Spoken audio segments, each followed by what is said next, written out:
Hujambo na karibu kusikiliza matangazo yetu ya leo Alhamis, Julai 23, 2026 kutoka JCTV. Tulionayo hii leo. Waziri Mkuu wa Jamhuri ya Kidemokrasia ya Kongo Judith Suminwa amewasili Kisangani Alhamis hii katika ziara ya ngazi ya juu inayolenga kupambana na mlipuko wa Ebola aina ya Bundibugyo unaoathiri mikoa ya Chopo, Ituri na Kivu Kaskazini.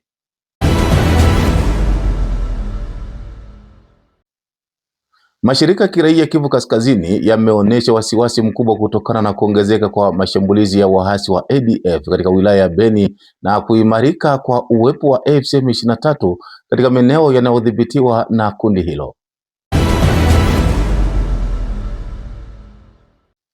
Na hali ya taharuki inaendelea katika eneo la Mahagi mkoani Ituri baada ya siku 3 za maandamano ya wananchi kupinga vitendo vya unyanyasaji vinavyodaiwa kufanywa na polisi wa usalama barabarani. Kuna hayo na mengine mengi. Naitwa Bedi Jean de la Croix. Karibu.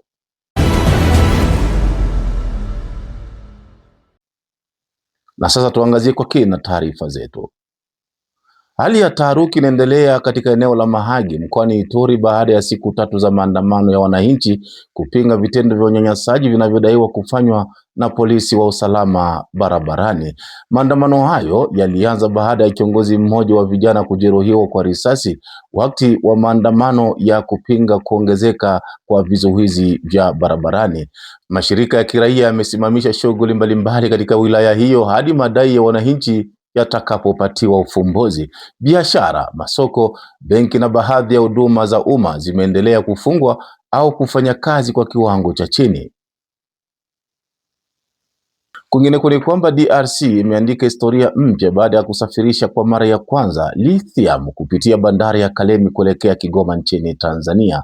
Hatua hiyo inaashiria kuanza rasmi kwa usafirishaji wa lithium kutoka mradi mkubwa wa Manono kwenda kwenye masoko ya kimataifa. Mamlaka za mkoa wa Tanganyika zinasema maendeleo hayo yataimarisha biashara kati ya DR Congo na Tanzania na kuongeza umuhimu wa bandari ya Kalemi kama njia kuu ya kusafirisha madini. Notre ambition est claire. Faire du Tanganyika une plateforme logistique incontournable dans la région de Grand Lac et un corridor stratégique reliant notre pays aux marchés régionaux et internationaux.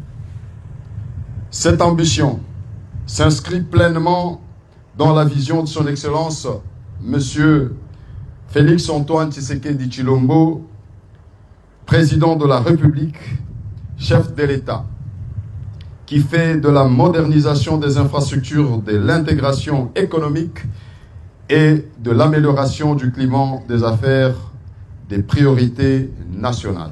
Cet événement démontre qu'une collaboration sincère entre le pouvoir public et les secteurs privés permet de concrétiser des projets structurants au bénéfice de notre population. Nous souhaitons également que l'entreprise privilégie le recrutement de la main-d'œuvre locale. Ça veut dire les enfants du Tanganyika. Je forme les vœux que ce port devienne un puissant instrument de développement, de création d'emplois, d'intégration régionale et de priorités protégées. Wananchi wa Manono wanatarajia mradi huo kuleta ajira, kuboresha miundombinu na kuinua maisha yao. Tukiendelea kukusogezea taarifa zetu, tuelekee Ituri. Miili ya watu bila uhai imegunduliwa mkoani Ituri kufuatia mashambulizi yaliyofanywa na waasi wa ADF wiki iliyopita. Mwenyekiti wa mashirika ya kiraia mkoani Ituri, Dieudonne Losa, alithibitisha taarifa hizi katika mahojiano ambayo nilifanya naye muda mfupi uliopita. Ni kweli watu jana na wanamjuzi, sio jana, juzi na wanamgambo wa ADF, na kweli hadi saa hii hatujapata idadi kamili, lakini ni zaidi ya watu 20 waliweza, watoto wa vijana wameuawa, walikuwa shambani hivyo hivyo, na inatusumbua sana kabisa hii habari. Lakini ADF wamekwisha ingia Ituri ni siku nyingi, karibu mwaka 5-7 hivi wako Ituri wanaua watu. Na pengine vyombo vya ulinzi na usalama vya Jamhuri ya Kidemokrasia ya Kongo vinafanya nini kuhakikisha kwamba raia wako salama na mali zao? Kweli tangu mwaka 2021 kuna mapigano yanaendeleshwa pamoja na askari jeshi ya Uganda na ya Kongo, wanaendelesha mapigano ya pamoja kwa kupiga wanamgambo wa ADF, lakini hadi leo ADF wangali wanaendelea na mauaji, wanaendelea kuwa raia, wanaharibisha vitu ya watu, wamechoma nyumba. Inatu huzuni kabisa.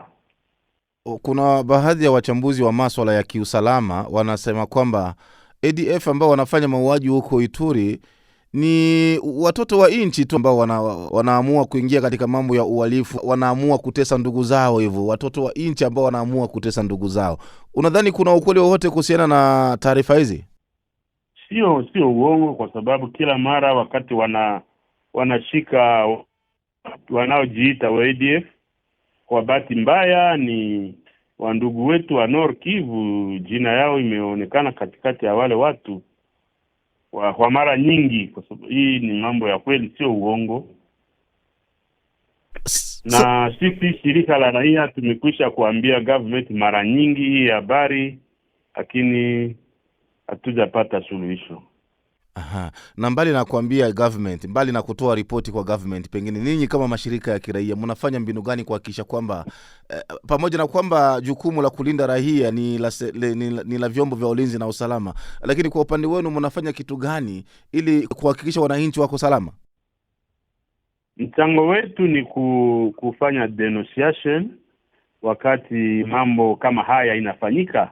Ndio kazi yetu. Sisi hatuna ingine mamlaka kwa kurudisha salama ama kwa kulinda raia. Pia na mali yake ni kazi ya government. Hii sio kazi yetu. Kazi yetu ni kuonesha kwa government ya kwamba hapa adui iko na amefanya hivyo sawa na yeye, sisi tunafahamu ni adui fulani. Sasa ni kazi ya government ajue ya kwani amefanya hiyo kitendo kama jeuri na hawezi akamuadhibu. Kuna baadhi ya watu ambao walikuwa wanadai kwamba pengine kuwapa wananchi silaha inaweza kusaidia kupunguza mauaji ya ADF kama vile local defense. Unadhani hili ni wazo nzuri? Sasa sisi tunachanganyikiwa wakati wanaongea juu ya local defense, kwa sababu hapa wengi wale wanaofikiria kwamba pia kwa ile kikundi wanakuwa waasi, wao wauaji. Sasa namna gani tunaweza kutumainia watu kama haya kutusaidia? Tunapenda tu government aweze kukamata madaraka yake, aweke salama kwa raia na mali yake, ni madaraka yake mwenyewe. Na pengine kwa sasa ninavyozungumza nawe, hali kiujumla ikoje? Hakuna taarifa zozote labda za kutokea tena au kuonekana kwa wauni hao wa ADF katika maeneo mbalimbali huko katika mkoa wa Ituri? Bado wakiangali pale, na tunaita government afanye kazi yake, afanye nguvu zote kuwaondoa wale wanaojiita wa ADF. Ni Dieudonné Losa, mwenyekiti wa mashirika ya kiraia ambaye nimezungumza naye moja kwa moja kutoka Bunia katika mkoa wa Ituri, ni mashariki mwa Jamhuri ya Kidemokrasia ya Kongo.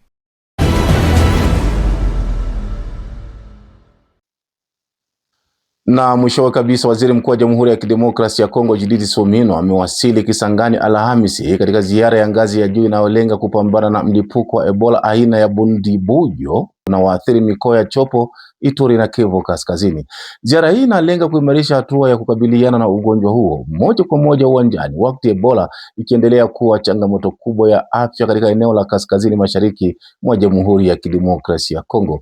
Kwa mujibu wa takwimu zilizotolewa na serikali tarehe 21 Julai, mlipuko huo tayari umesababisha zaidi ya vifo 1,000. Jumla ya visa 2,536 vilivyothibitishwa vimeripotiwa, ambapo wagonjwa 738 kwa sasa wako kwenye karantini au wanapatiwa matibabu hospitali. Watu 506 wamepona na 1,033 wamefariki dunia. Kiwango cha vifo kutokana na ugonjwa huo kinakadiriwa kuwa 40.7%, huku kiwango cha ufuatiliaji wa waliokutana na wagonjwa kikifikia 77.2%. Waziri Mkuu wa Jamhuri ya Kidemokrasia ya Kongo Judith Suminwa pia atatembelea mji wa Bunia na Mungwalu ambayo ndiyo kitovu cha mlipuko wa Ebola. Ni mwisho wa habari zetu kutoka JC-TV, chombo chako cha habari cha mtandaoni ambacho kinarusha matangazo yake moja kwa moja kutoka katika jiji la dhahabu kwa maana ya Johannesburg nchini Afrika Kusini. Hapa tunakuletea habari ambazo zinahusu Jamhuri ya Kidemokrasia ya Kongo na wakongomani walio nje ya Jamhuri ya Kidemokrasia ya Kongo.